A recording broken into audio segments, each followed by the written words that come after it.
That's fine.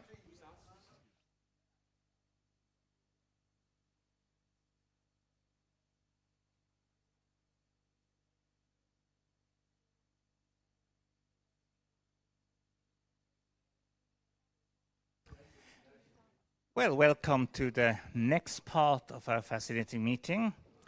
We start with a local lecturer. The local lecturer will speak about the interesting subject, role of estrogens for cardiovascular health in women, preclinical data.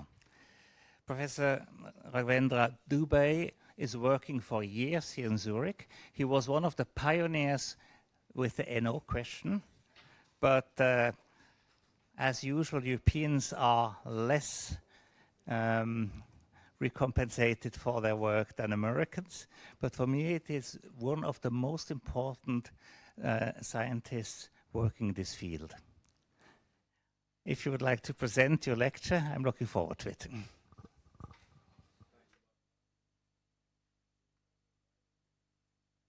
And I would like to share my work, and it's largely going to be evidence-based in animal studies, because in the end, we can't answer all the clinical questions in clinical studies, and we have to have animal data. So I will focus on the animal data with some supporting data from the clinical studies. I will also try to convince you using the animal studies as to what is missing and what was wrong with the WHI and the interpretation of the WHI and how we should go forward. So, as we all know, cardiovascular disease is the leading cause of mortality in women as compared to other diseases. And we also know that the incidence of cardiovascular disease increases in women with age, and especially in the postmenopausal age, it's very significantly higher, even compared to men. And that was the point about in early 1990s, when estrogen was really hot and everything looked so good for estrogen therapy.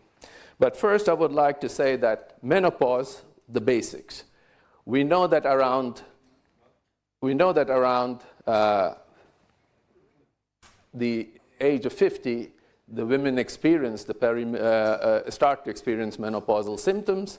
Some symptoms show up immediately, and some symptoms take time. That doesn't mean that the coronary artery disease did not exist over here. It's just that we can't analyze it so accurately early on. So during this period where these were really exciting studies going on is the early phase between 1980s and early 1990s. A lot of animal studies were there to demonstrate that estrogen was protective. This was the focus of most studies, to prove that the estrogen therapy is working. Then came the WHI study and other trials that basically put it back, and there was a big disappointment that estrogen therapy has no protective actions, and this we will discuss further. And then now, after the disappointment, we have the task to bridge this gap. And the task is using animal data to provide leads to the clinicians so that clinical studies could be better planned to get a better outcome, or actually do the studies that would give us some results. So how does coronary artery disease progress? We know that a normal vessel, we have a functioning endothelium. We have the smooth muscle cell layer on the outside, and the blood should flow very nicely.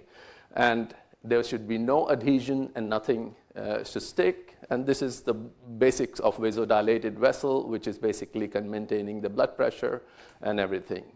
But then factors, dietary factors, stress factors, or whatever factors can cause the damage to the endothelium, which triggers a process that leads to the thickening of the vessel and even plaque formation.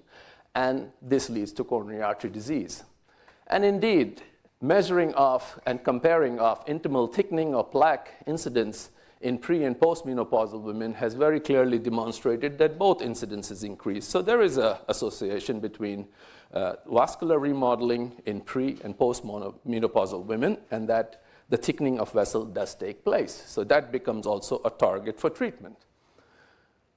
We know by experience that cardiovascular disease is not just because the ovary stopped to function here. In general, age is associated with cardiovascular disease. No matter what, it will be there, and the occlusion of the vessel or intimal thickening will take place depending on the variables. If you have more deleterious factors or variables, you will have a higher and earlier occlusion of the vessel.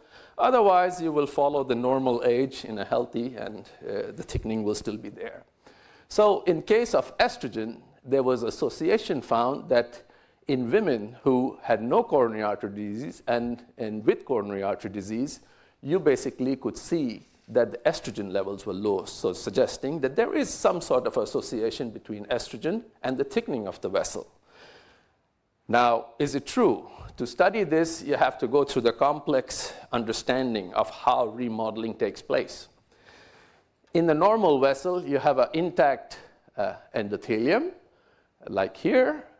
However, when it is damaged, like in this case, you have the attraction of inflammatory cells, monocyte, and other inflammatory molecules that go in as a protective mechanism. But then, if you have a surrounding lipids, they start to take up the lipids, make foam cells, and this also triggers the movement of the smooth muscle cells, which are normally not doing this and are dormant, towards the site of injury. And this progression and generation of growth factors in the site of injury leads to this intimal thickening and proliferation, migration of cells, and even plaque formation.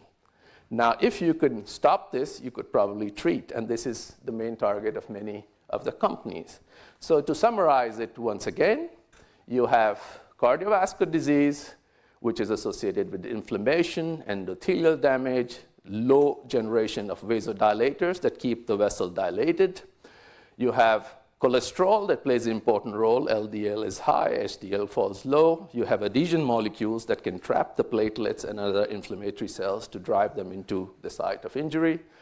You have, again, this is the same, immune cells. You have increased generation of vasoconstrictors, oxidative damage due to injury. And again, the main point is also the growth of smooth muscle cells, the abnormal growth, and vascular calcification.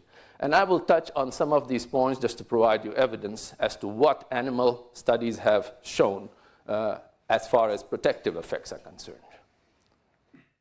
So early studies, as even Martin pointed out, we did was long time back, and some of the best years of our research in HRT area, we were able and were the first to show that nitric oxide synthesis is induced by estradiol. And nitric oxide at that time was just awarded the Nobel Prize as a molecule of the year, and also the Nobel Prize, and that was really hot.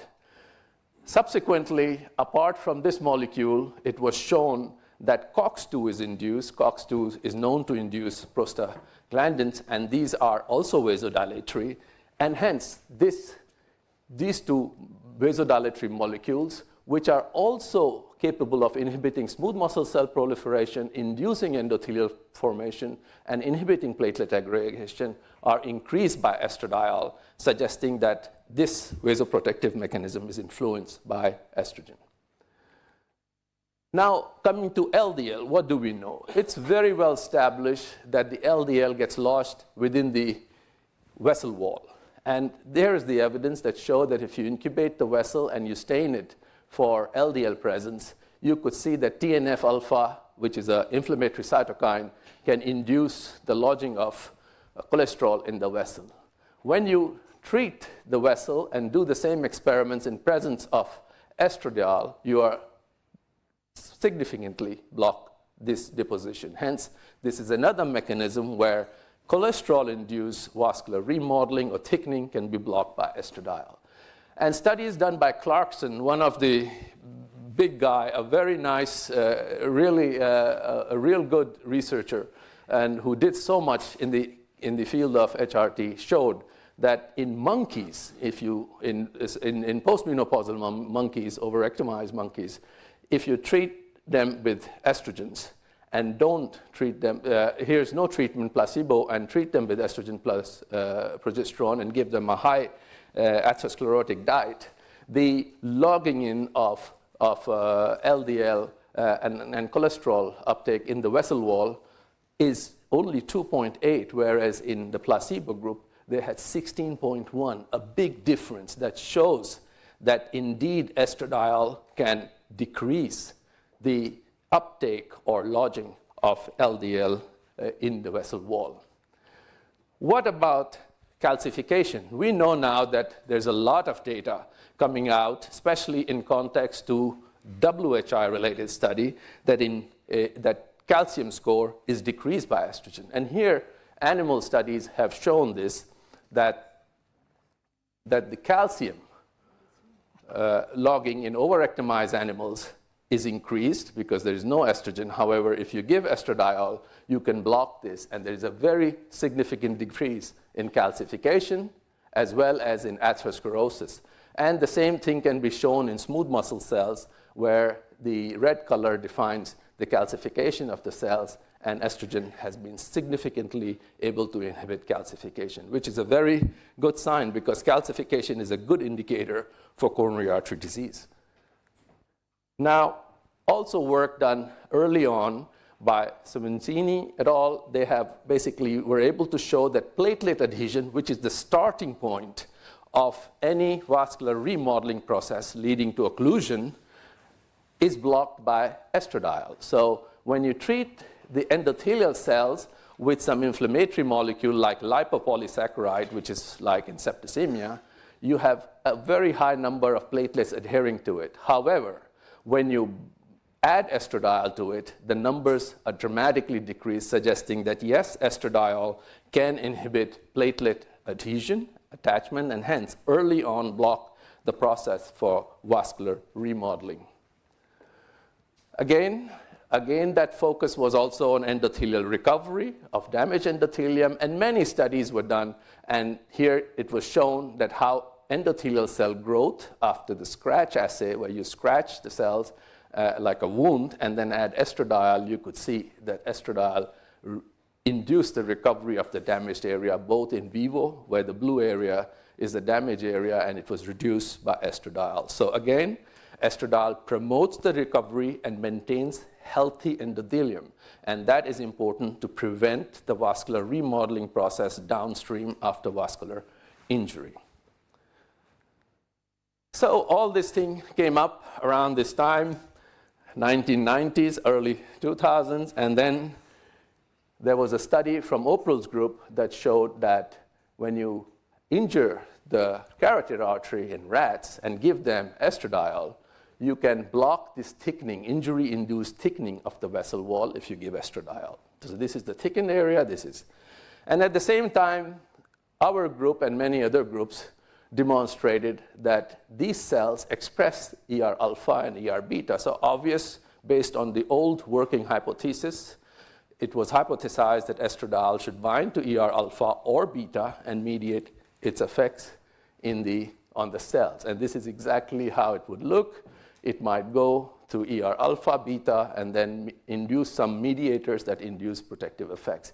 Lately, there is a new receptor that has been identified in the membrane, which is also active. It's called the GPR30, but I will not go into much details with that. So this was fine. We had the answer, but then came out another paper that showed that in males, intact male rats, you didn't see protection if you treat them with estradiol after injury, but you only saw it in females, even though these males express the estrogen receptor. And that led to a work that we had started in our department where we thought maybe the effects are ER independent. And we started to look at the metabolic profile. Indeed, before I go to the metabolic profile, I want to show that this data that we saw in the intact male and female was also reproducible in ER alpha knockout mice, because they knocked off the alpha, but they still had the protective effects. Then they knocked off the beta they also had a protective effect. Then they knocked off both receptors, they still had a protective effect. So that all led to the conclusion that maybe an estrogen receptor independent effect is taking place. We know from the literature that estrogen is not the end of the road. Estrogen is metabolized in the body to many different metabolites. And these are not inert metabolites. They have active actions. And one of the metabolites that does not bind to estrogen receptor is 2-methoxyestradiol. And so we wanted to see if 2-methoxyestradiol can induce the protective actions in the vasculature. And indeed, in studies conducted by us in vivo, we were able to show that the injury-induced intima formation and thickening was blocked by 2-methoxyestradiol. I would like to point out that 2-methoxyestradiol is being tried in phase 2 clinical trials as an anti-cancer agent. So it's a very potent anti-proliferative agent. And a recent study has also demonstrated that lack of 2-methoxyestradiol formation is associated with increased incidence of breast cancer. So it's a metabolite that inhibits growth. And since atherosclerosis and cancer are both processes driven by abnormal growth, it has a great implication, this metabolite, and it may play a very important role in the pathophysiology of proliferative diseases. Another important findings that I will not talk further but want to mention is that 2-methoxyestradiol has been found to be a key factor in preeclampsia. Lack of 2-methoxyestradiol is associated with preeclampsia, and there is a lot of data now available that shows that substituting with 2-methoxy prevents in at least animal models. Now, all this broke apart, whether it was alpha or ER alpha, beta, or independent action. The WHI study showed no protective effects. And then we went to reevaluate what went wrong. What went wrong? We started to think about what could have gone wrong. So lifestyle factors could have affected. Maybe the type of estrogen that was conjugated equine estrogen was not the right estradiol. Maybe the synthetic progesterone affected the effects, and also the timing of treatment. And all these hypotheses have been very, very nicely tested in animal models. With regard to using synthetic progesterone, MPA, it was shown by Oprul's group that when you add estradiol and estradiol plus MPA, you could basically see that the neointimal thickening that was induced by estradiol was blocked by MPA, suggesting that it could interfere with the protective actions of estradiol. However, not all studies have seen this. There are different animal models, and different animal models can basically react differently. The consensus at this point is that progesterone as well as MPA have protective actions, or they do not reverse the protective actions. There are some data suggesting, but the consensus at this point is that natural progesterone can be widely used for the protective actions. How about metabolites? We know that conjugated equine estrogen, CEE, that are used in the United States are a mixture of many estrogens. It's not 17-beta estradiol that is produced by the ovary. And we know that many different estrogens, for example, estrone, estriol, they are all much less potent in inhibiting the growth of cells. So that means that depending on what you give, the effect on the growth within the vessel wall be affected. And it is also known that when you give CEE or you give transdermal E2, the levels of estradiol and estrone are different. When you give estradiol, you have high levels of estradiol. And when you give oral CEE, the estradiol levels are quite low. These are data that I have taken from a recent review from Miller. And we have also shown that when you have high levels of estrone, they can block the protective action of estradiol. They are not antagonistic, but they can dilute the effects of estradiol. Hence, definitely the mixture of estrogens or the type of estrogens can make a difference to what estradiol does to the vascular cells. Now we come to the aging part. Does aging affect that? And whether the time initiation influences it. We know that in cardiovascular terms, the age-dependent obstruction of the vessel happens. So here is the age group, very nice vessel. You start to see a little development, and you have really nice obstruction here at the age, depending on how healthy diet one has. Now, you see what was in the WHI trials, that you had a large proportion of the patient population that basically had an obstructed vessel. So the job of estradiol or estrogen therapy is not to reverse the process. It is to delay the process, as we saw early on, that age-dependent changes take place, and depending on the factors, you can delay the development or you can stop on a time basis. And indeed, if they reevaluated the data, you basically saw that the women who were taking the estrogen therapy and were less than 10 years since menopause were protected in certain aspects. The best explanation for this time window was provided by Professor Clarkson, and he did monkey studies where he basically took healthy diet, monkeys fed on healthy diet or atherogenic diet or healthy diet here, and then he overrectomized to induce postmenopause. And then one group A continued with the atherogenic diet plus conjugated equine estrogens for 34 months, which translate to 9 years in patient years. Then he had atherogenic diet plus CE, 34 months, again this, and then healthy diet, atherogenic diet, and healthy diet plus estrogen diet. And you could see that this was the effect in placebo, and the protective effects were lost by 70% in group A, where healthy diet and atherogenic diet were given. The reduction was 70% in this case, and the reduction was reduced to 50% in the B, where atherogenic was already present, and then given the CEE later on. And in this group, where they received the healthy diet, and later had atherogenic diet without CEE and later substituted with CEE, you had 0% protection, suggesting that the condition under which your artery is or your vessel is will define whether estrogen can induce protective actions or not. And this also led to the time of opportunity theory, and it has been tested quite rigorously now in animal studies. So what does aging do to your vessels? Obviously, we have estrogen receptor alpha, beta, GPR30 that are expressed and supposed to mediate the protective actions. And they have shown that these receptor expression changes dramatically in aging associated. So with age, the estrogen receptors decrease, so the actions may also decrease.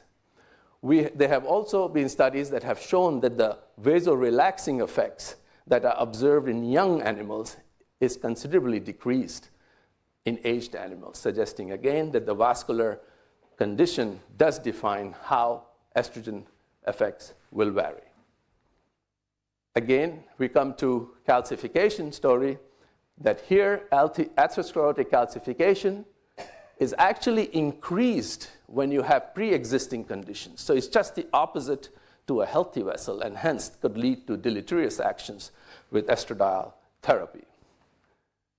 And here was a study from Oprel group that showed that actually the intimal thickening is increased in aged animals from 0.06 to 0.11 compared to young rats where it is inhibited. So it's all reversed and actually worse if you have a precondition where there is a thickening of the vessel and you give estradiol.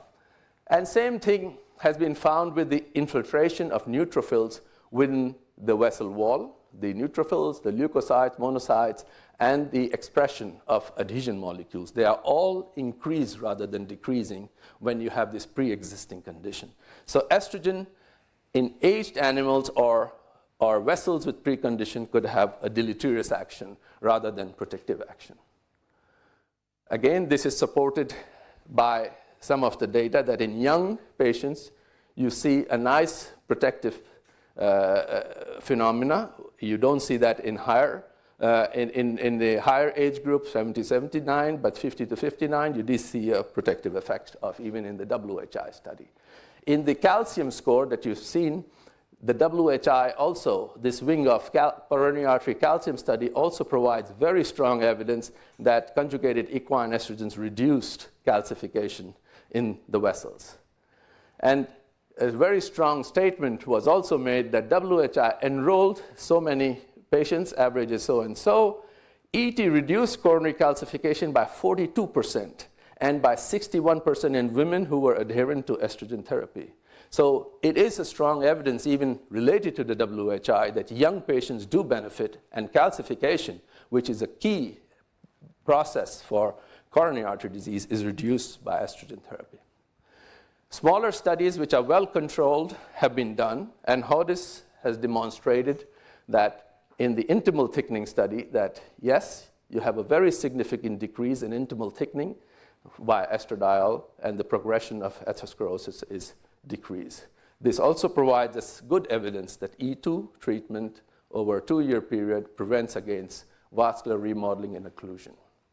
And more recently, this study, which is the ELITE study, and they have very clearly shown that if you compare the women who are later at menopause and these women at early menopause, treated with and without estrogen, you see a protective action in the young, but not in the old.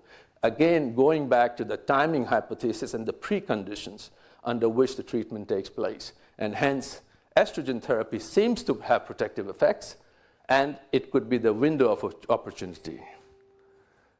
Now we come to the dose. I have just 1 or 2 more slides.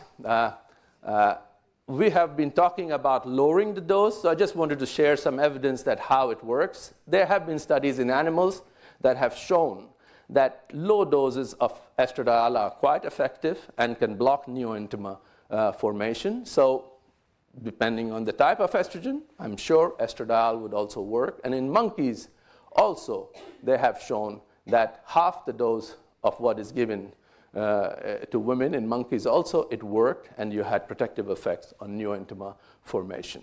So that's good news, because lowering dose may still have protective effects, and one should take it into account for clinical trials. Now, there were some adverse effects that was reported in the WHI, the incidence of plaque and everything. That can be somehow managed, because when you have a pre-existing condition, you have MMPs expressed at the borders of the plaque, and they can be activated by estradiol.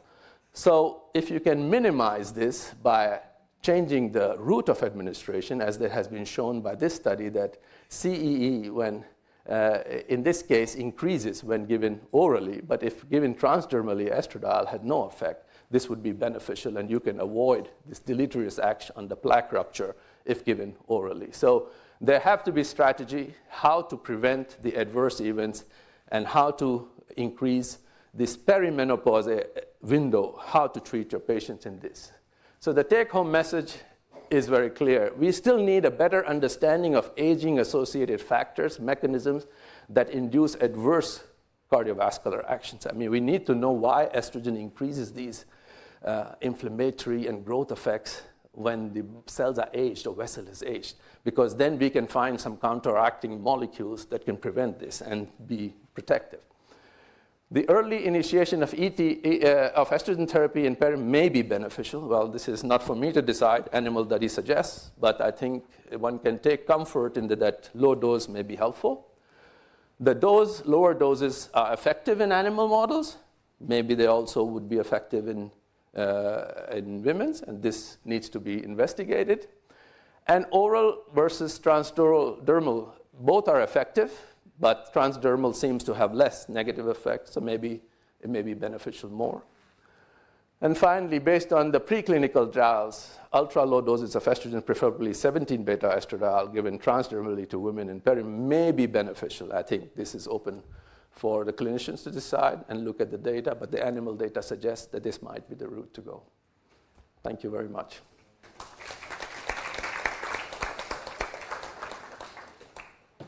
Thank you for this again, Spencer. I think if you look at the puzzle, you put it together the right way, it becomes logical. But for a lot of people, it wasn't done before they analyzed the transmission data, unfortunately. Now, if you take EE, estradiol, I think I'm right, if it is not metabolized to methoxystradiol. It is not metabolized to methoxyestradiol. So we don't have the same advantages. We don't have the same advantages. That's correct. Do we have dangers? I think if you take away one advantage, that's already a big disadvantage, because 2-methoxyestradiol, from my perspective, has so strong anti-proliferative actions. And from my consideration, cardiovascular disease is a proliferative disorder. And definitely that if 2-methoxy, we still don't have the proof of concept if 2-methoxy is also contributing, but definitely that's a possibility. So that would mean we should avoid it in women above 40? No? Again, we take leads from the animal data, and I would be... I'm a bit provocative. I would not come to that. I would not make that decision. I'll leave it to Bruno and you. I think we have a lot of questions, because there are a lot of questions in this domain. Who would like to start? Yes, please. Did you explain why it doesn't work in men? Because you just said estradiol doesn't work, but the metabolizers also there. Yeah, we've done studies. We haven't published the study, but androgens can compete for metabolism, and they basically decrease. And so the ratio of androgen to estradiol becomes another variable. I mean, so that's another factor. So ratios are important and should be measured. But I didn't want to include it in this 30 minutes to make it more confusing. So yes, estrogen formation of 2-methoxy precursor, that is 2-hydroxy, is blocked by androgens because they are both substrates for the same enzyme, and that's how it works. Thank you for these questions. I see no hand for the moment. We discussed a lot today E4, estradiol. Do you have any idea how it goes in parallel to the E2 metabolism? We've done some studies with estradiol, and for me, as a basic scientist, it's a ligand for estrogen receptor alpha. It induces the growth of breast cancer cells. It has certain inhibitory effects, but it is not so strong as 17-beta estradiol. So looking at our old data with estrone, I feel that it will also block the beneficial effects of estradiol on the cardiovascular system. That's a pity. But it's a good molecule, so I don't know. But in breast cancer cells, if the purpose is to use an estrogen that does not have negative actions, it is an alpha agonist and it induces growth. So you can't make that statement. Thank you. That's something.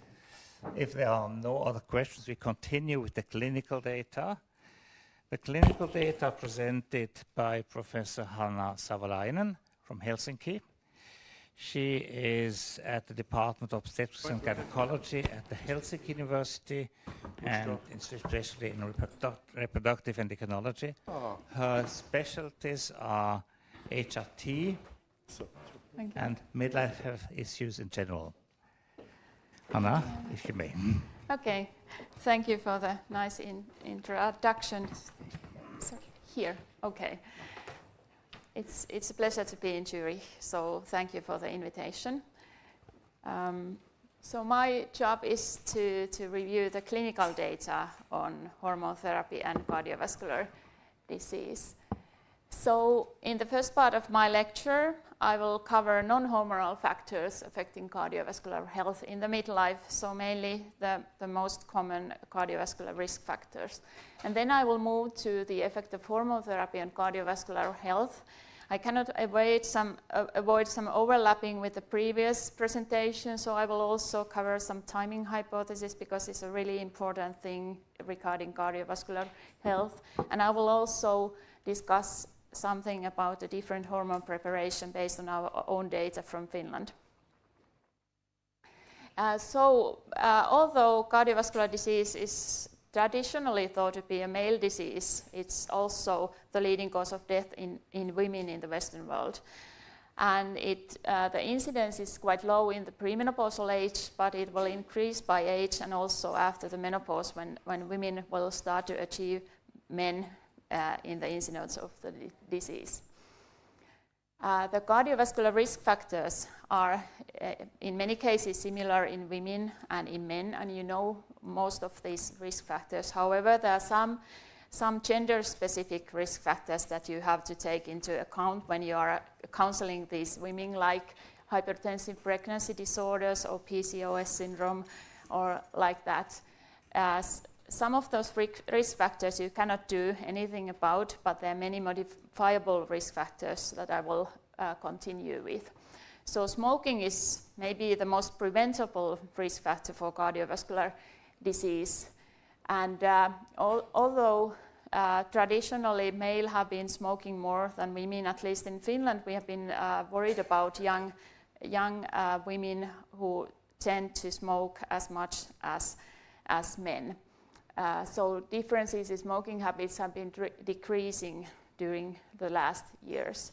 Smoking induces vascular dysfunction and increases thrombosis, and it may be a more potent risk factor for women than for men. It increases the risk for cardiovascular disease by 2 to 5 times. And I also want to mention that smoking causes menopause to come earlier, about 1 to 2 years earlier if you smoke. So earlier menopause has also been associated with cardiovascular disease. So it's never too late to quit smoking. Then hypertension is a significant risk factor for cardiovascular disease. The prevalence is at least 30% in the developed countries, but it's often underdiagnosed and undertreated because it doesn't cause any symptoms for the patients. After 60 years of age, hypertension is more prevalent in women than in men. And you should also be aware of the history of hypertensive pregnancy disorders. If you look at the figure, there you can see this from the Framingham Heart Study, that also like high normal blood pressure, which is considered not to be a high blood pressure, causes an increase in the cardiovascular events.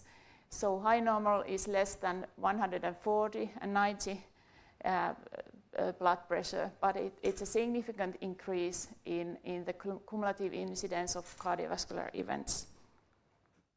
Then there are lipids and diabetes. The incidence of cholesterol is almost the same in women than in men, but in women, the low HDL cholesterol and triglycerides are better predictors of cardiovascular mortality. And women are benefit as much from lipid-lowering therapy as men.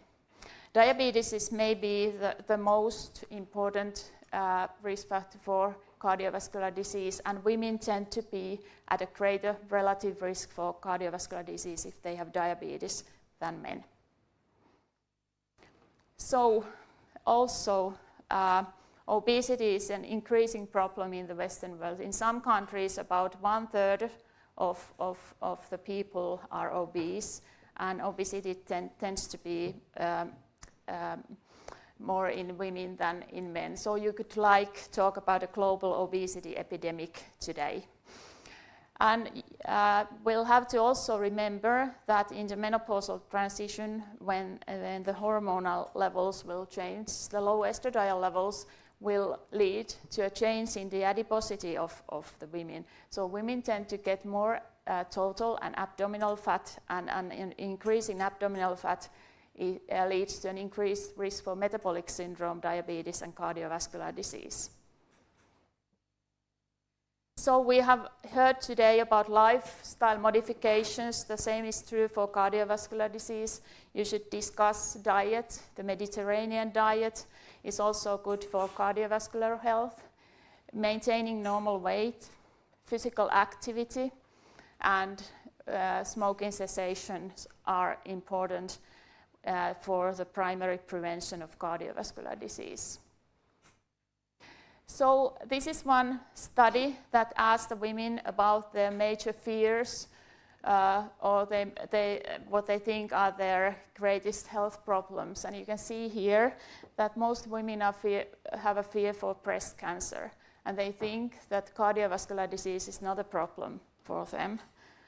But if you remember what is the reality, I think we doctors have a job to do there to increase the awareness of the incidence of cardiovascular disease among women. So I think cardiovascular risk should be assessed in all women when they are consulting a gynecologist or a general doctor, even for menopausal symptoms or anything else. The recommendations say that you should start cardiovascular risk assessment already at 40 years, but menopause is also a good time to do that. We have risk scores, Framingham risk score, and in many countries, in Finland, we have FinRisk that you can use as a help. So I also want to point out that many women feel healthy because these risk factors often do not cause any symptoms. However, 2/3 of sudden cardiac deaths in women occur without prior symptoms. So it's good to find out the problems. So then going to estrogen, the previous talk explained very beautifully the mechanisms behind the effects of estrogen on the vascular wall, so I don't have to go into detail. But here you can see the difference in the premenopausal age, that the women have a lower incidence of cardiovascular disease. So the main question is it because of estrogen? And it's also tempting to think that if you continue the use of estrogen after menopause as a form of hormone therapy, that it could be protective. And this is a summary of several observational studies that have looked at the effect of hormone therapy on cardiovascular disease risk. And they show that it could be protective from cardiovascular disease. However, coming back to WHI study, the main message was that hormone therapy increases coronary heart disease events and strokes. So this was a big shock, obviously, and it led to a worldwide change in the use of hormone therapy in many countries. In Germany, the use decreased by 40%, in Australia by 55%, and in the USA, the hormone therapy initiation decreased by 77%. So it was a big change. So this is data from my own home country. You can see here that after the year 2002, this discontinuation of hormone therapy increased a lot, but fortunately it came back after a few years, and it's now quite stable. And the initiation of hormone therapy also decreased after, so we also saw it in Finland. So the problem was that the experimental studies and clinical evidence indicated that hormone therapy may reduce the risk for cardiovascular disease. But then the first randomized controlled trial failed to support these data. So the questions that were asked was it because of the timing hypothesis that you heard about in the previous lecture, the window of opportunity, or was it because of the preparation? Was it because of the MPA that may counteract the effects of estradiol? And when we looked at the WH observational study data stratified according to the time since menopause, you can see that the message changed, that the closer you were to menopause, the lower was the risk for cardiovascular disease. And also in the secondary analysis of the original WHI study, you could see that window, like if you started the hormone therapy less than 10 years from the menopause, it was protective, but not if you started 20 years after the menopause. There's also a quite recent Cochrane meta-analysis of 19 RCT trials and over 40,000 women, and it looked at cardiovascular disease events in relation to the use of hormone therapy. And this shows quite nicely the timing hypothesis. If you start hormone therapy less than 10 years from menopause, it's protective for cardiovascular disease, but not after 10 years. And also the total mortality risk was decreased in women that started early hormone therapy. So coming back to the timing hypothesis and data from the Clarkson laboratory, so it's important to know that if you treat the vessels when they are rather healthy, don't have any major plaques, they get the benefits from the estradiol, but not in the later years, or if you have a more progressive disease. So this early versus late intervention trial, I think it's a nice way to test the timing hypothesis in a clinical setting. So this stratified the women according to the time from menopause, either less than 6 years or more than 10 years from menopause, and they treated with estradiol 1 milligram and progesterone versus placebo. And you can see that in women that were less than 6 years from menopause, estradiol decreased the progression of subclinical atherosclerosis, but not in women that were more than 10 years from menopause.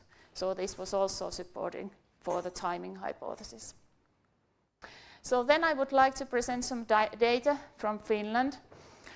We have also looked at the effect of or the association between the use of hormone therapy and cardiovascular mortality in Finland. We have the possibility to use our registers to do this kind of studies, because in Finland all the medicine, if you go to the pharmacy to buy medicine, they are all registered in our legally regulated register. So we use the medicine reimbursement register to identify all women that have used hormone therapy between years 1994 and 2009. So this covers all our country and every woman that use hormone therapy. And we are able to identify different preparations. In Finland, we only use estradiol, so we don't use conjugated estrogens. But the most common progestins are NITA, MPA, and dydrogesterone. And then we can use the causes of death register. We got all the deaths due to cardiovascular disease in women. And this is also legally regulated, so every death in the entire country gets registered in that register. So from these registers, we could identify almost 500,000 women that had used hormone therapy during those years, and there were over 3 million hormone therapy exposure years and almost 4,000 cardiac deaths. The mean exposure was about 6.7 years. And then we compared the cardiovascular deaths in the users of hormone therapy, and we compared them with the age-matched background population. So this figure shows the cardiac mortality risk according to the years of use of hormone therapy. The line here denotes the risk in the background population. It's 1. And you can see that the longer the women had used hormone therapy, the lower was the coronary heart disease mortality risk. Then we also wanted to look at the timing hypothesis in these Finnish women. So we stratified these women according to the age at hormone therapy initiation from 50 to 54 years, so every 5 years until 80 years. And here is again the background population. And you can see here that the earlier the women had started hormone therapy, the lower was their cardiac mortality risk. So going to the progestins. So we heard in the previous lecture that maybe the progestins may have a role in this thing, and we know that not all progestins are alike. Some are more androgenic, and some are more like the natural progesterone, and this might play a role. In the WHI study, the progestin was MPA, which is an androgenic progestin. And this shows the different studies with estradiol only or EPT. So you can see that in the WH study, the hazard ratio was larger for the APT group, and also in the Danish National Register, the myocardial infarction risk increased with continuous progestin, but not with cyclic.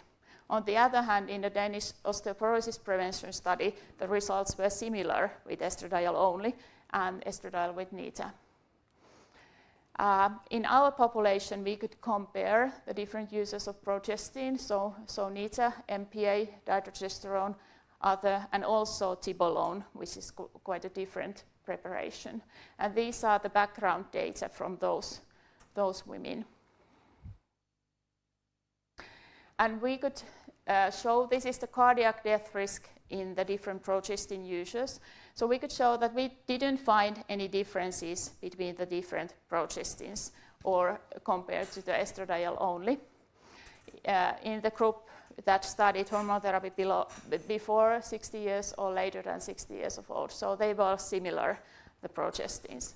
But when we looked at the total mortality risk in these women, the only finding was that women that had used dydrogesterone, the total mortality risk was lower than with the other progestins.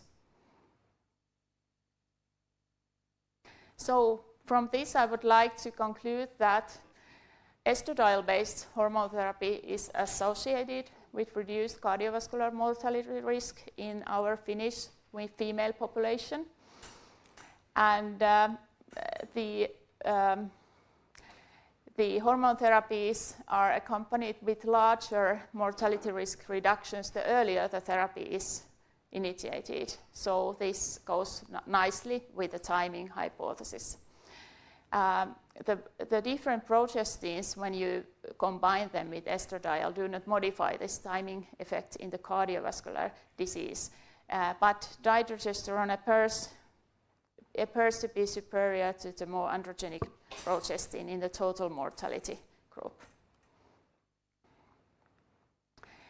So the current guidelines say that hormone therapy is appropriate for symptomatic women near menopause who have no major contraindications for hormone therapy. So the primary indication is the management of vasomotor symptoms, and also you may treat osteoporosis with hormone therapy. But it's good to know that you may also get some other benefits like protection from cardiovascular disease, even if it is not an indication for hormone therapy. And with the current data, we have more data to individualize hormone therapy. You should inform the women about the effects of lifestyle on cardiovascular risk and screen these risks and treat the risks, and then think about the effect of hormone therapy. And also you should think about the dose, the formulation, if you can use transdermal estradiol, or and about the progestins. So I think I have a few minutes left, so I would like to say a few words about stopping hormone therapy. Because after the WHI study, most recommendations say that you should use hormone therapy as short time as possible and as lower dose as it's possible. But we know that the mean duration of vasomotor symptoms is quite long. It's the mean duration of 7.4 years. But the recommendations have led to the policy that people are trying to stop hormone therapy every 1 or 2 years if they can manage without. But knowing the effects on cardiovascular system, we have thought that if this is safe to stop and maybe to start again and then stop, what does it do to the cardiovascular system? So we have looked at the cardiac mortality in women that are discontinuing hormone therapy. So we could gather from the registers over 300,000 women and over 3,000 cardiac deaths that we could follow up after the discontinuation of therapy. And because you know that if you discontinue hormone therapy because you have a cardiac event, myocardial infarction or stroke, of course you have a higher probability of dying after that. So we excluded the cardiac events and stroke events 1 year before the discontinuation to exclude this thing. And we also looked at the acute cardiac effects before 1 year after discontinuation and also the long-term effects. And I only wanted to say this is coming out probably soon, that in the younger women, again in the women that are less than 60 years when they start or when they stop hormone therapy, the cardiac mortality risk is increased after they stop using hormone therapy. And also we have looked also to the stroke risk, and it's also increased. So we don't know why, what is the reason. We can only speculate that maybe they are the beneficial effects of estradiol. They are the younger women, maybe they have more vasomotor symptoms, or maybe the vessels are still reactive or something like that. There are also data that if you have some arrhythmias, when you lower the estradiol levels, they may provoke arrhythmias.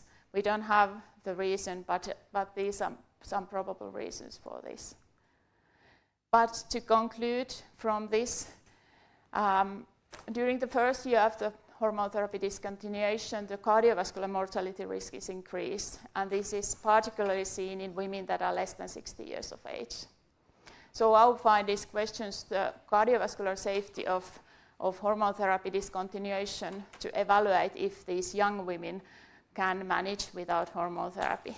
We will try to elaborate this more in a prospective trial, but so I hope you will hear about it after a few years. So thank you.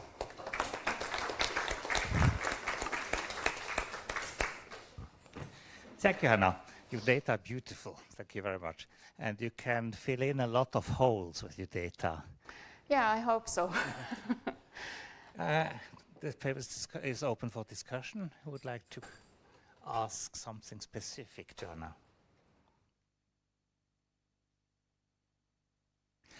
If you look at your data, do you know exactly the dosage to the women used, the registered data? Yeah, it's possible to get the dosage, but it's different to stratify the women based on the dose, because they change the dose during the treatment. Yeah, so it's difficult to look at that. Yeah, yes, that's why we have combined all the doses together. In one. Yeah. So you couldn't split it in that categories.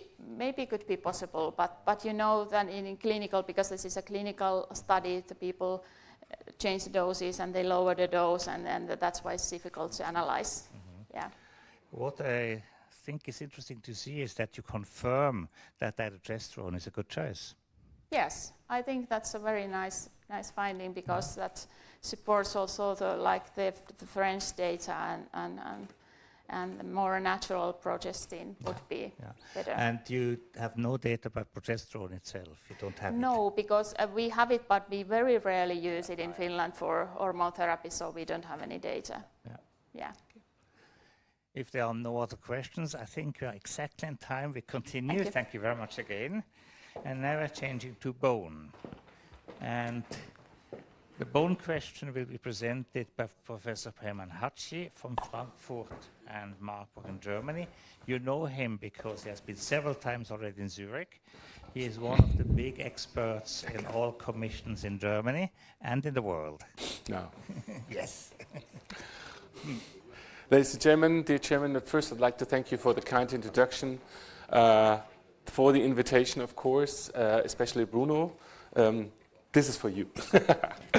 The given topic is quite problem, because I have 30 minutes, and what I should do is I should present you fracture prevention from menarche to menopause. Quite a long way to go. I'll try to do it in 32 minutes, and maybe I have 1 more minute thereafter from your break, because I have 4 slides at the end of the presentation, which I would like to add later on, just especially for you. Okay, whatever. Okay, so here are disclosures, and you see there's a lot of possible conflicts of interest, but I think they will mandel out. I hope you agree with me at the end that none of the companies had any influence on my presentation. So let's first start with the definition of osteoporosis, just to come from the same page and then go into the data a little bit more deep. So osteoporosis, the definition consists of 2 components which are equally important. One is low bone mass, which we can easily measure in clinical practice with a DEXA machine, for example, and microarchitectural deterioration. And during the talk, you will see that this is equally important, but unfortunately, at the moment, we cannot measure microarchitectural deterioration in clinical practice, which is a big problem. And both of them, if both of them occur, then, of course, we see fractures at the distal radius, later on at the lumbar spine, and then at the hip, which we want to prevent, as the given topic indicates, the prevention and not the treatment. So here is microarchitectural deterioration, a wonderful slide which was given to me by a good friend, Ralf Müller, who is from the ETH in Zurich here.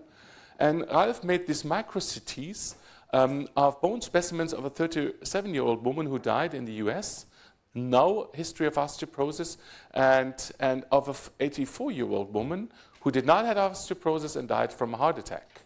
And if you compare, especially the lumbar spine, L2 and L4, you see that although there are BMD changes, but the microarchitectural deterioration is much more affected in this 84-year-old woman than in this 37-year-old woman. This is important, and this we cannot measure in clinical practice today. Osteoporosis is important, of course, much more important than cardiovascular disease, of course, and then dementia or Alzheimer's disease. Of course, bone is most important because it's so frequent. Bone disease is so frequent. The WHO indicates that osteoporosis is one of the 10 major diseases in men and women. And here are some epidemiologic data from Germany, which we published a couple of years ago for 2009. And these are only diagnosed. Doctors in Germany diagnosed these amount of patients in 2009. The underreporting, of course, is not included in these numbers. And in 2009 in Germany, we had 6.3 million patients with osteoporosis, 5.2 women and 1.1 million men. I believe that this is not true, but in Germany, we do not look specifically in men if they have osteoporosis or not, and that's why we underdiagnose men with osteoporosis tremendously. We had 885,000 new diagnoses of osteoporosis and about 5 billion of costs. I mean, in Germany, we have around 80,000 new diagnoses of breast cancer. So this outweighs this by far. And here is the incidence, which of course increases with age, and of course it increases with age more pronounced in women than in men. So if we start from menarche, or you said from menarche to the menopause, then of course we have to acknowledge that until the menarche, bone turnover is mainly influenced by genetic, by environmental factors, dietary factors, and of course by physical activity.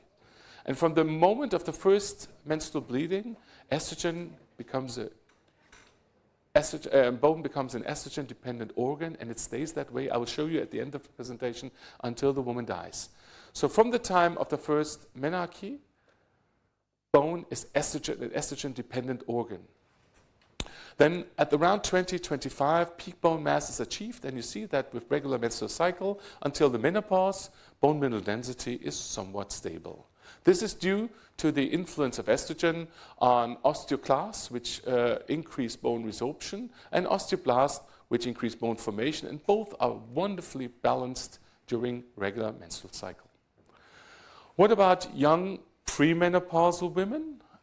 After menarche, of course, let's say 20, 25, 30. And in Germany, we have every year one discussion: do combined oral contraceptives harm bone in these patients? And I can give you a clear answer to that in 2 slides.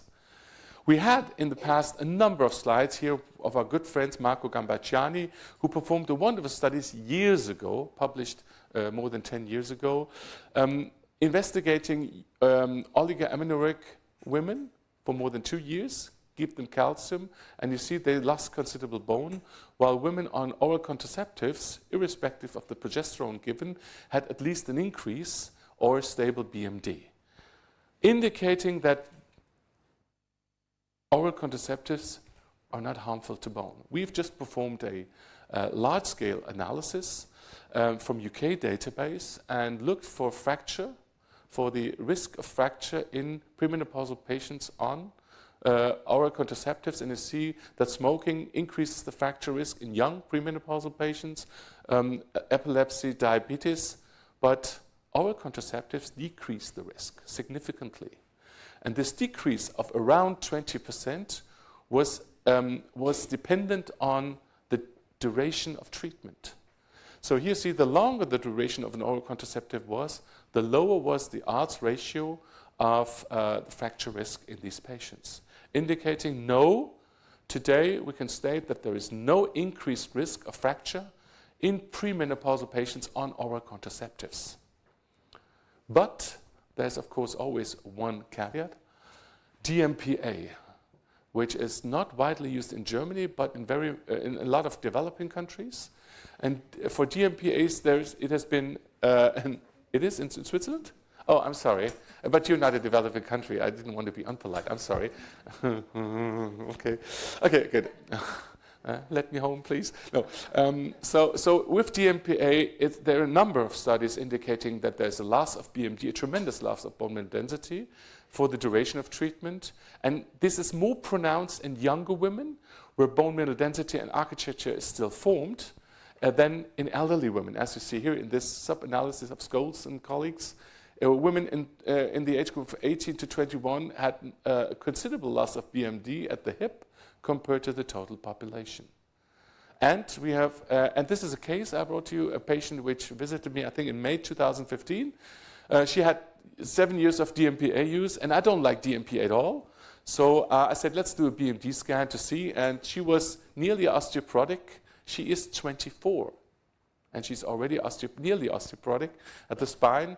And what is surprising is that the BMD at the hip is equally low. So what did we do? What is the treatment of choice? What do you think? What would you do? Stop and then give a bisphosphonate, denosumab, or what would you do? Huh? What would you do? Stop and then give something, or just let it go? Yeah. In that fact, usually you should give her oral contraceptive, correct? But she didn't need it because she didn't have a boyfriend. So we said, okay, then just stop it and let it go, let menstrual cycle reassume, and then see how how BMD develops. Here is after 1 year. This was in October 2016. She didn't come back now, but she has an appointment in January. I'm sorry, I couldn't bring you the 2-year data, but this is 7 years DMPA plus 1 year without. And you see that she already had a significant increase of BMD. And I'm pretty sure that in 5 or 6 years, at least BMD will be in a normal range. But I'm not sure about the microarchitectural deterioration, because once the connectivity of bone is lost, it will never return again. We will come back to that in a minute. We performed and just published a large-scale analysis on more than 8,000 patients, 4,000 on DMPA and 4,000 controls, and we could show that there's a significant increase of fracture risk if the women are young and the current use started below the age of 30, then they have a threefold risk of fracture in early ages. These are not postmenopausal women. In early ages. So therefore, although in Switzerland DMPA seems to be very popular, think about bone or remember bone when you prescribe DMPA, or better, don't prescribe it at all. There's nothing physiological about 150 milligram of DMPA in the body of a woman. So now let's turn to another point, because we said menarche to menopause. What about anorexia nervosa, hypothalamic amenorrhea, premature ovarian failure, or bilateral oophorectomy?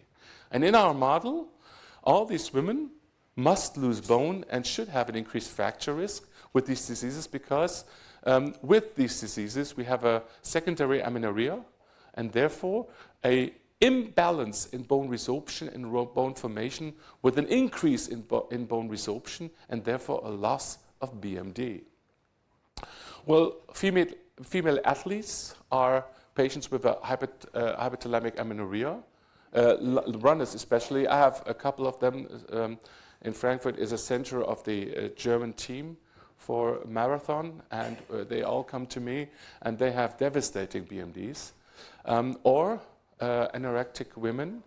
I will not comment if this is nice or beautiful or not, but these patients, of course, have an endocrine disorder. And if you look in the literature, you see that these patients have a significant decrease of BMD of around 10 to 20% in 1 to 2 years. But it's not just BMD. Think architecture. If BMD is low, but you have this state, and she will recover from anorexia, or she will gain weight because she's not exercising extreme anymore, she stopped her career, then of course you can fill up these holes with osteoblasts, and this trabecula will still have a function. Once there is a disconnection between this trabecula will never, ever have a biomechanical function, no matter how thick this part and how thick this part will be. So the increase in BMD after these diseases does not automatically implicate that these women have a reduced fracture risk. There is a wonderful meta-analysis which you can get from PubMed, and it investigated a number of large-scale studies with regard to anorexia nervosa, and it showed that women with anorexia had a 12-fold increased risk of osteoporosis. These were all short-term studies. If you want to calculate the fracture risk, you need 10 to 20 years of follow-up, which you didn't have. So the fracture odds ratio for fracture was only 1.8. But this is only because of the short-term follow-up. I personally believe that if patients were anorectic for 2, 3, 4 years, that they, when they're 60, will have a 10-fold increased risk of fracture because the microarchitectural deterioration will never recover. It's only BMD. So, of course, what should we do? Psychotherapy is most important. You can try oral contraceptives or HRT, very limited data. In fact, there's only one good study on transdermal estrogen because these patients will not take estrogens because this will change their body composition, and that's what they don't want. So estrogen would be nice, would be beneficial, but would not help because they won't take it. After the recovered anorexia nervosa, at least BMD recovers, but architecture never recovers. Another group of patients, premenopausal patients, are the ones who oophorectomized. And we heard in this brilliant presentation about Alzheimer and dementia that bilateral oophorectomy is not good for the brain, and it's definitely not good for bone and cardiovascular disease as well. Here's a wonderful study from Rochester, Minnesota, from Joseph Melton and colleagues. They have, this is a 16-year follow-up of these patients. And this is the expected fracture rate in the general population. This is the observed fracture rate. And you see that early bilateral oophorectomy without HRT afterwards leads to substantial increase of fracture in young women. These are not 70-year-old women. These are 50 to 60-year-old women already sustaining hip fracture. It's not me. Here is a case presentation of a patient which visited me with a premature ovarian failure at age 32. She was now, I think, 41 or so. Nobody ever offered her HRT for whatever reason. Here she was already at age 40, or 41, she was already osteoporotic at the lumbar spine, even more pronounced at the hip, which is detrimental. And we did a laboratory test, a workup. It was okay. PTH was okay. Vitamin D was good. So what can we do? Of course, like the German guidelines, the NICE guidelines say you should offer HRT or an oral contraceptive to these patients. That's what we did. And you can achieve significant increases here, 4.8% at the hip and around 8.3% in 1 year at the lumbar spine, which looks like a sort of rebound effect.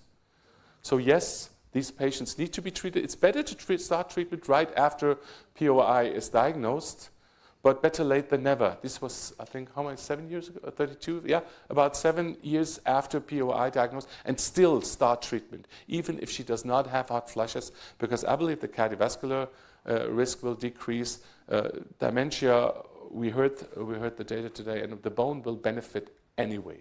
So these patients need to be offered, and in Germany we need to document that we offered it, because if afterwards she will fracture and she will sue the doctor, which she can, and he cannot prove that he's offered it to her, then he has a problem. Let's turn to the peri- and postmenopausal patient. And we know that, of course, since the reduction of endogenous estradiol levels due to ovary dysfunction, we have a normal decrease in all women of around 2%, 1 to 2% BMD a year, from year 50 to year 65. That's physiological. That's not a problem. But we have a number of patients who lose tremendously more bone, and I have some patients who still remain stable, although the estrogen level is not measurable. So there is a genetic influence here, which leads some women to suffer from extensive bone loss after menopause, and some women hardly ever showing any bone loss. And we cannot see by risk factors which women will be in which group. So therefore, of course, BMD testing and fracture risk testing is important. This is a slide from a drug company, I'll say that, from Procter & Gamble. It is from one study which they performed, but it's a woman in the placebo group. This is baseline, a bone biopsy, Ila Crest, and after 1 year. And she received high dose of calcium, vitamin D, but no bisphosphonate. This is a woman in the placebo group. BMD was the same after 1 year. There was no difference, significant difference. But you see the microarchitectural deterioration after 1 year, especially in the trabecular bone part of the specimen. So this is, again, what happens in peri- and early postmenopausal patients, where BMD underlines the effect because it does not pick up at all microstructure of bone. So if we now come to the peri- and postmenopause, we have to distinguish between primary and secondary prevention. And it's a total different approach. So the primary prevention approach is from a patient without osteoporosis, maybe with risk factors, maybe with little reduced BMD, maybe with a BMD at baseline and after 1 year with a loss of 5%, but still in the relative normal range. And the women with secondary osteoporosis, we already had an osteoporosis or a fracture, and they are, to me, total different diseases which need total different care. So how often, or what's the incidence of osteoporosis in early postmenopausal patients? In accordance to my own data from Germany, you see, not including the underreporting, of course, we have around, at age 59, about 18% of patients, of women in Germany, who are diagnosed osteoporosis, which is quite a substantial number of these patients, 1 out of 5, quite a lot. What do we do? As a reflex, we send them to a DEXA, or I have a couple of DEXAs in my osteoporosis clinic, so of course I want them all to be scanned in my department, of course, sure. Yeah, in Zurich, of course, they would all come to this clinic, of course. But we have to keep in mind that BMD, which is a very good predictive factor for fracture, is not ideal because it does not pick up microarchitectural deterioration and risk factors. Here is a wonderful old study from Ethel Cyrus, published in 2001, showing that in blue bars you see the fractures which occurred in the follow-up, and here you see the BMD, and you see that the majority of fractures occurred in patients who were osteopenic, who were not even osteoporotic. So yes, patients with low bone mass but no osteoporosis are at a risk of fracture. And that's why the primary prevention setting indicates that you treat even before a T-score of minus 2.5 is achieved, but you do not treat with bisphosphonates or with denosumab or PTH, but you probably treat with HRT or with SERMs. We know data from Steve Cummings from 1995. This is from the study of osteoporotic fractures. Very old data indicating, but true, still true, that BMD, the combination of BMD and risk factors, increases dramatically your ability to identify the patient at highest risk. So if you only take BMD, say above or below minus 2.5, you will miss the majority and you will hit some. If you take only the risk factors, the same is true. And if you combine risk factors with BMD, that's the way to do it. We in Germany had free national guidelines, and I'm not sure in Switzerland you're not aware of that. In Austria, they accept it now. It's a German, Swiss, Austrian guideline.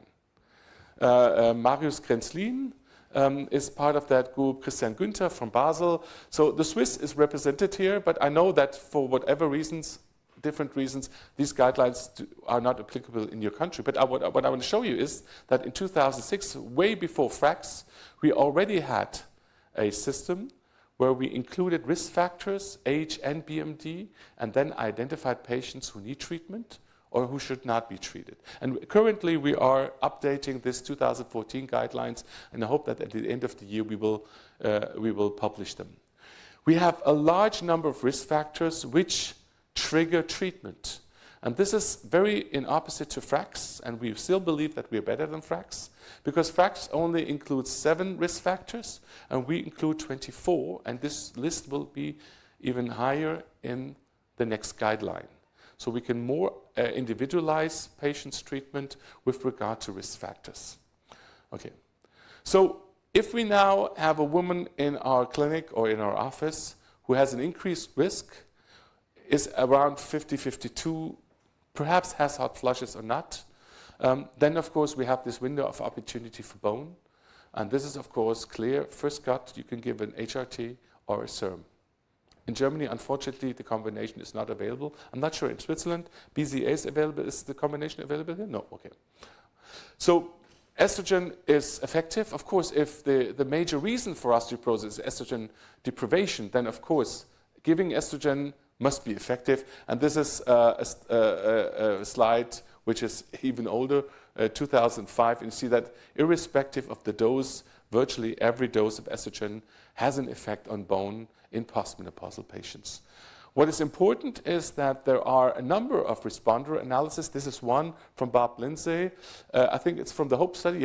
It's from the HOPE study, and it indicates that more than 90% of all patients participating will respond. Responding in this definition means they will not lose BMD. They will maintain BMD or increase BMD. So if a patient receives HRT, if she takes the HRT, her bone will respond with at least stable BMD. If you go or if you treat elderly women, let's say 65, or in this study 63 years, you don't need 2 milligrams of 70-beta-estradiol.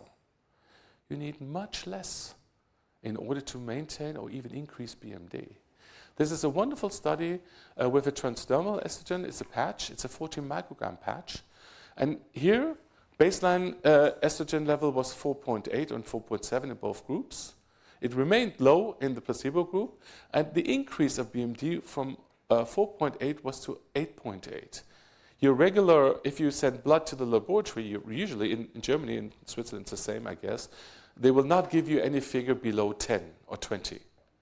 So this is a very, very, very homeopathic low dose of estrogen, which if given to the patient and increased still under the detection level, leads to an increase of BMD of around 3%, which is virtually as good as a bisphosphate or a SERM. So the older the women get, the lower the dose of HRT or estrogen needed to maintain bone mineral density or even increase it a little. There is a recent 2017 Cochrane analysis of HRT, I would say an interesting analysis. But from my perspective and from the topic given to me, very clear-cut, easy, and positive, it states that the risk, or concludes the risk of fracture was the only outcome for which strong evidence showed clinical benefit for the use of HT. So yes, it works.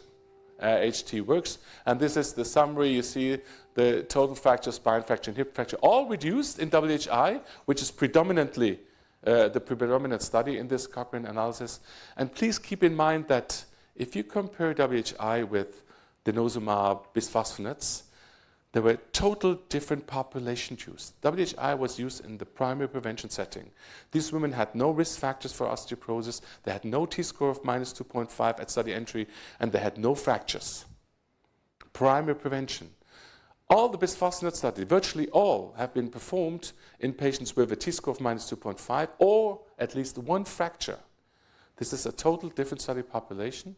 And here in the primary prevention setting, we have the evidence that HRT works. This is also alluded by the current NICE guidelines from UK, which states in the summary that there's significantly lower risk of fragility fractures and that the risk is preserved even when HRT is discontinued. For the secondary prevention, we have a large number of compounds, bisphosphonates, SERMs, roloxifene, denosumab, PTH. Strontium is not available anymore in Europe.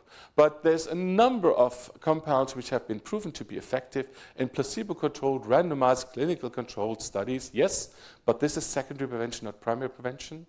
And they are effective at a point where we lack effective data for HRT. There are concepts, this is a concept I've published recently, pathophysiologic one stating that you can start with regard to bone health with HRT or SERMs, use the bisphosphonates later and the PTH only for very severe cases. Things like that are in the literature. You can use them or not. You can. I'm not stating that this is the right way to do it. It's just one proposal of many. So staying in time, and I said I used 32 minutes. I only have used 28, so I still have 3. Estrogen regulates bone balance and bone turnover. And its deficiency in premenopausal patients is a very strong risk factor for fracture because it decreases bone mineral density and it also equivalently decreases microarchitectural deterioration. And please do not think that if an anorectic woman or a female athlete runner who was amenorrheic for 4 years and she regained a little BMD, that she is off the hook. She is still at increased risk of fracture, especially after menopause. Consequently, we need to inform these patients of their increased risk and offer them HRT or oral contraceptives in order to reduce the fracture risk as early as possible. HRT and ERT is still the first line and effective option for the primary prevention of osteoporosis. And if we already are at a stage of a secondary prevention, then we have a number of alternatives. It's no problem preventing fractures in virtually any patients. You only have to work it up and then find the right medication for the right patient. Now for the last 2 minutes, I have one other specific disease which I want to focus on because it's getting more and more frequent, which is aromatase inhibitor-induced bone loss and fracture in patients with breast cancer. Well, you know, we talked about the decrease of BMD of 1% and 2%, and you see the curve here after the age of 65 is not that steep anymore. One could get the notion that at the age of 65 or 70, estrogens are not important for bone anymore.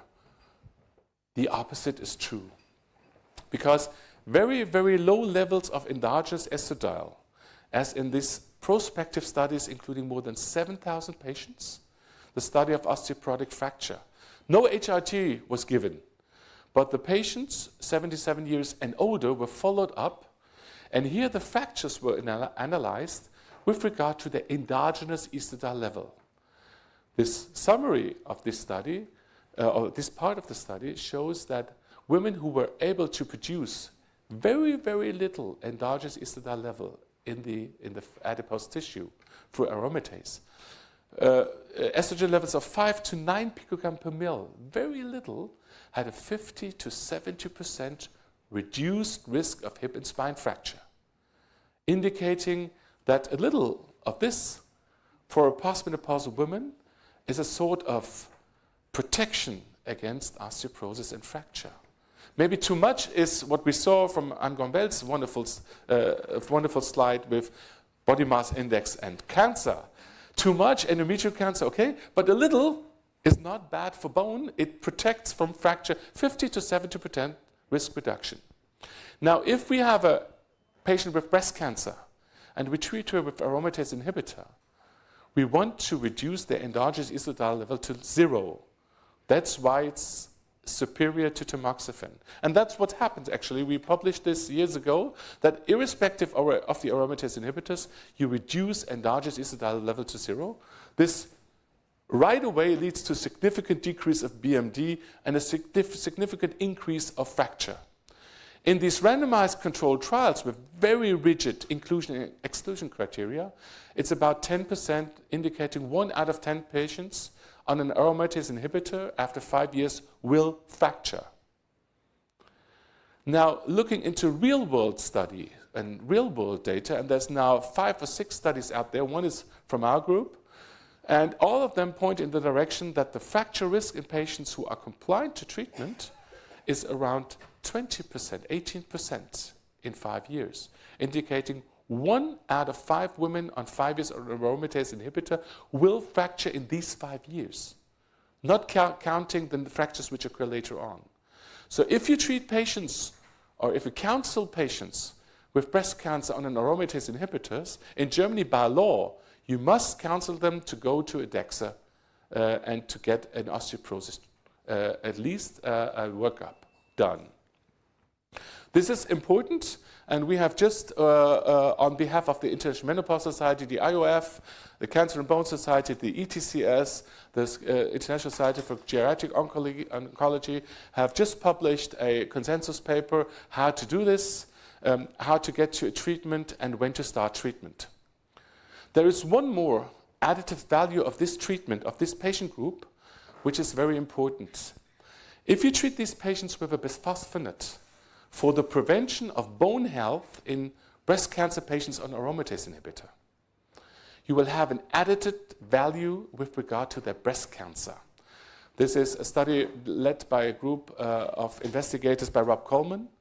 It's an Oxford meta-analysis, so they received the raw data of 77% of all studies performed in breast cancer patients, patients who received the bisphosphonate but had no bone metastases. It's a treatment for bone health.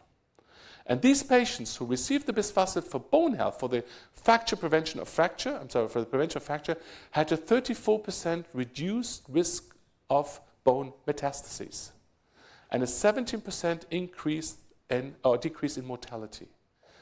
So if you're investigating bone mineral density and fracture risk in these patients group on aromatase inhibitors with estrogen receptor positive breast cancer, and you can find an indication to treat her with bisphosphonates or denosumab, you will not just prevent fractures, but you will virtually prevent bone metastasis and increase the survival. That's a patient group which has not been addressed correctly in the past, not in Germany, and I'm not sure, but maybe not also in Switzerland, and maybe we can change a little bit today. Think of these patients, remember bone, and send them to a DEXA scan in order to prevent fractures and maybe prevent even worse. We have, I had led a group of international oncologists, and we came up with a guideline which was just been published last year in Annals of Oncology. This is, if you're more interested, just look it up in the internet. It's very, very intriguing, and it's getting more and more used in more countries. With that said, I'd like to invite you to the German Menopause meeting if you're interested, and if you're German speaking, of course, which is in November in Frankfurt. And therefore, with that, I'd like to thank you for the attention, for the invitation, and I'm open for questions. Thank you. Thank you. Thank you, Ben. You made it. Yeah. You covered the whole region from birth until death. Well, I could have talked about lactation and weaning and all this, but I've left all this out. I have some questions. Yes, please. You talked about the women with anorexia nervosa and their bone architecture and stuff. What do you suggest in a young patient who in her very young teenager age had anorexia nervosa and now gave birth to 2 children but still is very slim and still is working hard? What do you suggest?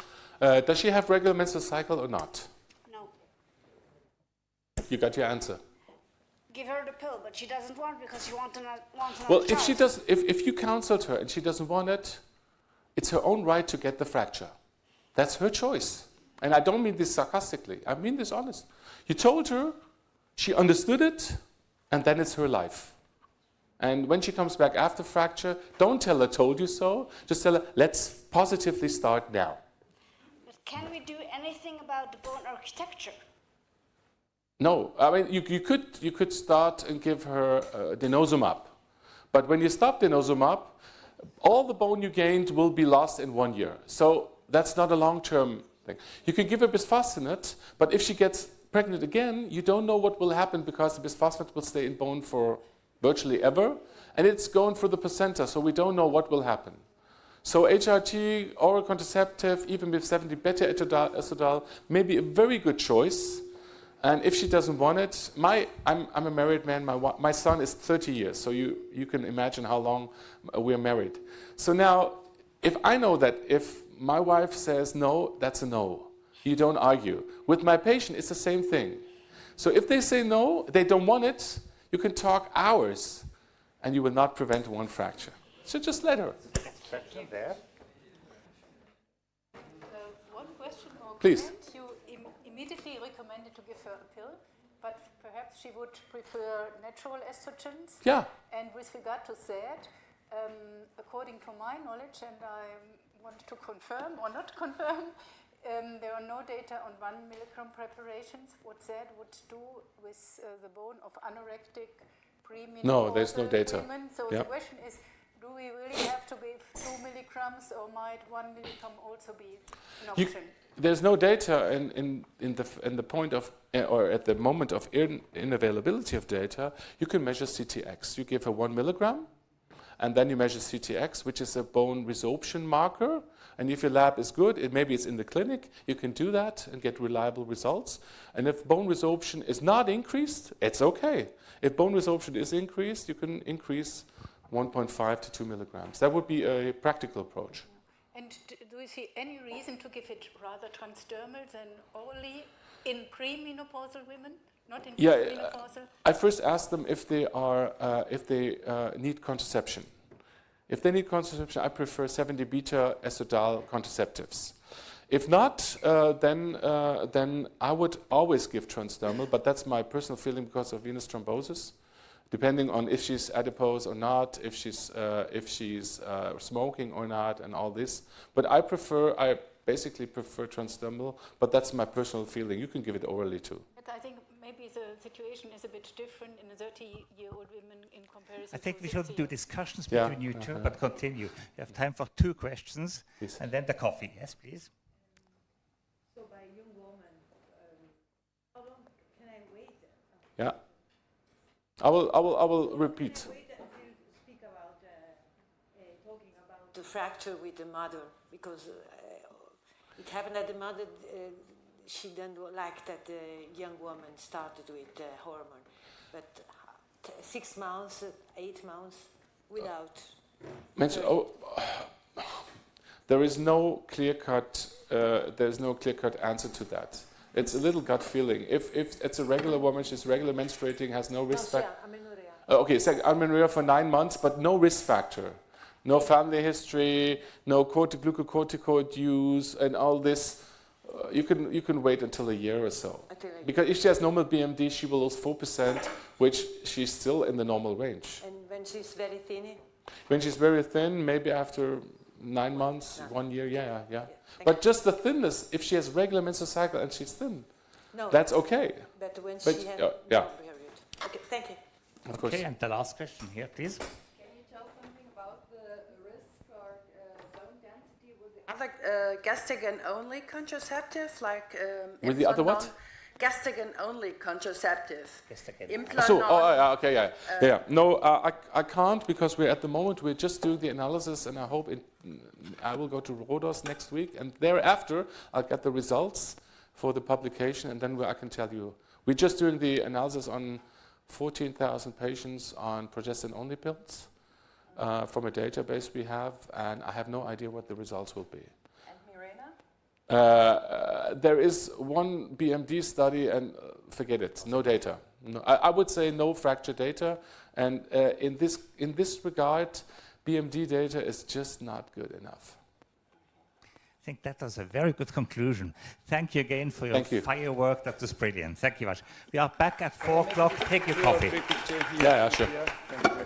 Vielen Dank, Sie kriegen gleich.